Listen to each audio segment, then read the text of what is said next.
కాకినాడ నారాయణ పాఠశాలలో 10వ తరగతి ఫలితాల విజయోత్సవాలు ఘనంగా జరిగాయి. లక్ష్మీనారాయణ నగర్లో నిర్వహించిన సభలో అత్యుత్తమ మార్కులు సాధించిన విద్యార్థులకు ఘనంగా సత్కరించారు. 598 మార్కులతో జి వేదశ్రీ అపర్ణ అగ్రస్థానంలో నిలవగా పలువురు విద్యార్థులు 590కి పైగా మార్కులు సాధించారు. ఈ కార్యక్రమంలో ప్రముఖులు పాల్గొని విద్యార్థులను అభినందించారు. నమస్కారం అండి.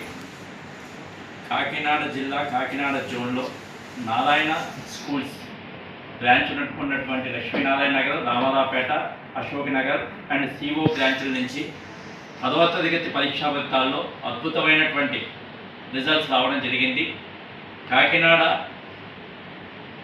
సిఓ క్యాంపస్ నుంచి నిత్యశ్రీ 596 మార్క్స్తో, లక్ష్మీనారాయణ నగర్ బ్రాంచ్ నుంచి హాసిని 596 మార్కులతో, అలాగే దీనన్నిటికీ కారణమైనటువంటి తల్లిదండ్రులకి, విద్యార్థులకి, అలాగే మా అధ్యాపక బృందానికి నారాయణ మేనేజ్మెంట్ తరపు నుంచి ధన్యవాదాలు తెలియజేస్తున్నాను. అండి, నా పేరు షర్మిల. నేను నారాయణ స్కూల్ రామారావుపేట బ్రాంచ్ ప్రిన్సిపల్గా వర్క్ చేస్తున్నాను. నారాయణ విద్యా సంస్థ ఆసియా ఖండంలోని అతిపెద్ద ఇన్స్టిట్యూషన్ అండి. ఇందులో ఆల్ ఓవర్ ఇండియాలో 23 పేరెంట్స్కి, అలాగే ఇంత మంచి 5 రిజల్ట్ తెచ్చుకోవడం చిన్న విషయం కాదండి. ఎంతో హార్డ్ వర్క్ చేశారు ఈ స్టూడెంట్స్ అందరూ కూడా.